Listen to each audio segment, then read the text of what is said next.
Alright everyone, welcome back to another video. Last time we left off with a welcome present from the Nazis, showing a Nazi food truck. I'm not really sure. Wagon, I guess is more what it is. That was captured on the Eastern Front and sent to the West to help the Allies feed the French. We're now on to Romania quits the Axis camp. August 23rd, 1944. Driven out by Russian advance. On the Eastern Front, the Nazis faced still another defeat, both militarily and politically, which might mean the loss of the Balkans and the complete disintegration of the ring of Axis satellites.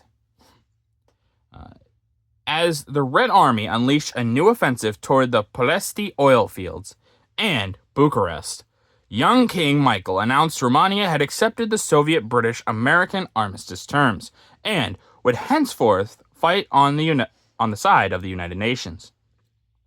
Apparently, the Romanian decision caught the Germans by surprise, for not until 12 hours later did Berlin reveal that it had been deserted by one Balkan regime. Germany pleaded with Romanians to not follow the traitor king, but to shed their blood with the Germans. Hitler's hold on the Balkans was slipping. And yeah, a lot of these Balkan nations can see the writing on the wall.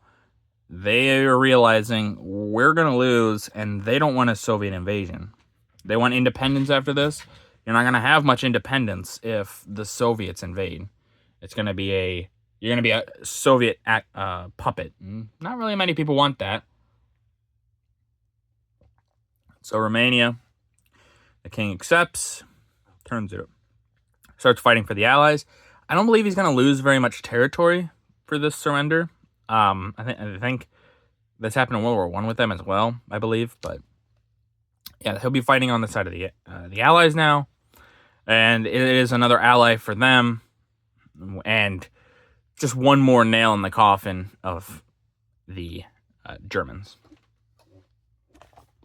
The Nazis put up a hard fight to hold Brest. August 1944, shooting it out on the streets.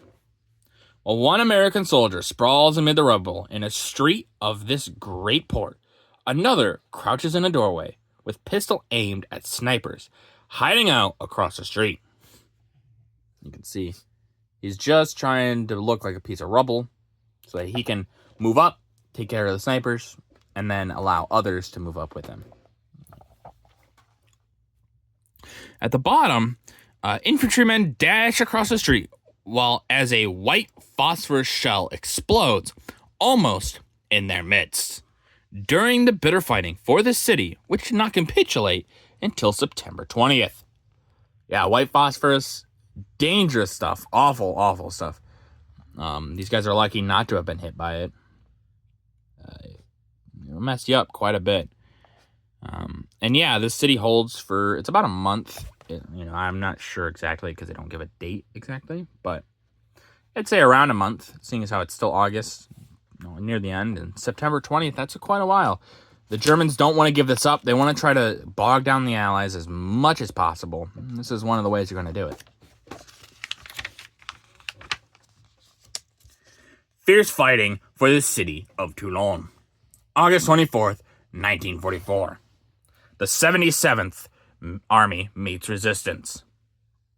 The Americans, in their drive for southern France, found that the foe was making, they were making very dangerous, let's go with that. That's not what it says, but that's what I'm going to say. Very dangerous stands at Marseillais and Toulon, with the heaviest resistance at Tulon. One of the strongest points of resistance in the latter city was the powder cellar, shown above, which French tanks and half-tracks shelled, and which was captured with the aid of the police. Interesting. Yeah, once again, just showing even though the Germans are losing, they're going to put up fierce resistance at every spot to try to grind down the Allies. Truthfully, it's odd that they weren't going for maybe an armistice. Now, I'm not sure, I guess, what the terms would have been at this point, but with Germany still owning most of its land, they could have probably gotten at least a little bit away from this. Not perfect, but not as bad as the First World War. Maybe. I'm not sure, though. But if that did happen, there's a lot of things we wouldn't have known. We wouldn't have ended up discovering. The Holocaust might have never even been discovered, which would have been real bad. After heavy fighting for Toulon, August 24th, 1944, a great port takes a beating. After a heavy bombardment by 2 battleships and 6 cruisers, which poured 1,400 rounds into this fortress, the enemy still continued to fight back desperately, even lowering anti-aircraft guns for use as artillery. They swung the coastal guns around and trained them on targets inland. Here, knocked out vehicle and German dead lie in the street. You can see the truck right there, and many Germans that have fallen in combat. Yeah, the Germans are going to fight and fight and fight, even though this is a losing battle, because they believe if they don't, they're going to get wiped out. And, well, if the Soviets had their way, they kind of would have. So it's not a crazy thought that they had. Along the beach in southern France, August 1944. American troops advance inland after winning the fight for the beachhead in southern France. At the right center is a huge hole that the American guns blasted in the 8-foot steel and concrete wall, the whole length of the beach. You can see a big line of troops, and they're talking about this hole right here. And you can tell, look at that freaking hole. It's metal, concrete, mostly concrete. They blasted a big hole through it. Crazy. Crazy amount of works, defenses, and things like that the Germans put up.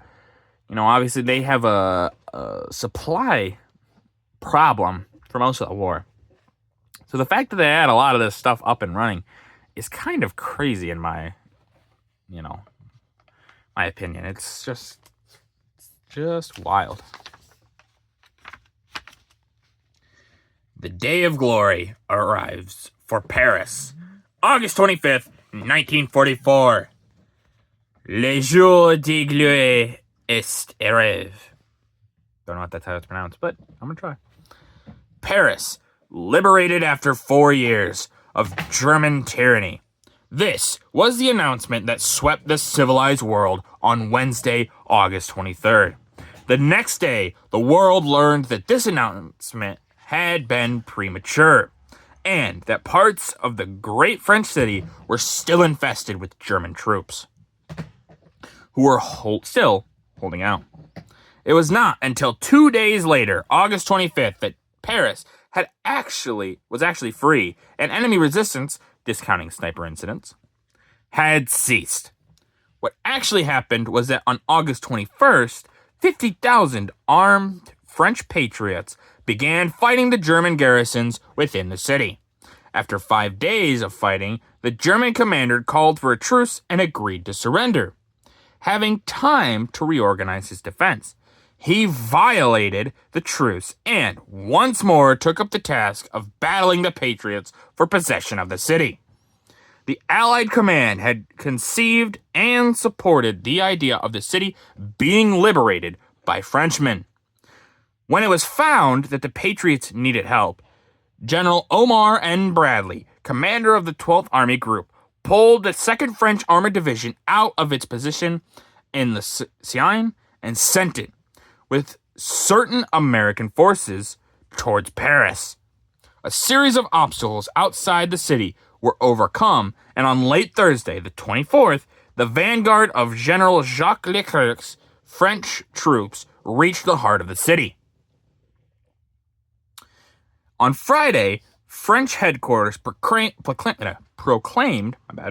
the liberation, announcing that the German commander had surrendered to General Leclerc. General de Gaulle arrived in triumph to broadcast to the population, and on Saturday, the streets of Paris resounded to tramp of marching men as the Allies passed in review before the Allied commanders. The Allied forces found Paris a strangely unchanged city, despite 4 years of Nazi rule. Most every person had some relative still in a prison camp or a compulsory labor camp in Germany. But the spirits of the Parisians remained high. The immediate need was for greater food supplies. Paris had been cut off from the rest of France for days, and its meager food reserves had been exhausted. Above, left or right, front row, so right here, left. So we have General Bradley. So there's Bradley. General Dwight D. Eisenhower, Supreme Allied Commander. General Joseph Koenig, and Military Commander of Paris, and British Air Marshal Sir Arthur Tedder, Deputy Allied Commander. I'm sure this was a great relief to the French. Think, this is Paris. This is capital. This is the city of wonder here. But it was great probably for them. They felt, honestly, probably very relieved. It's a great win. A toast to the liberation of Paris. August 25th, 1944. Paris est libérée.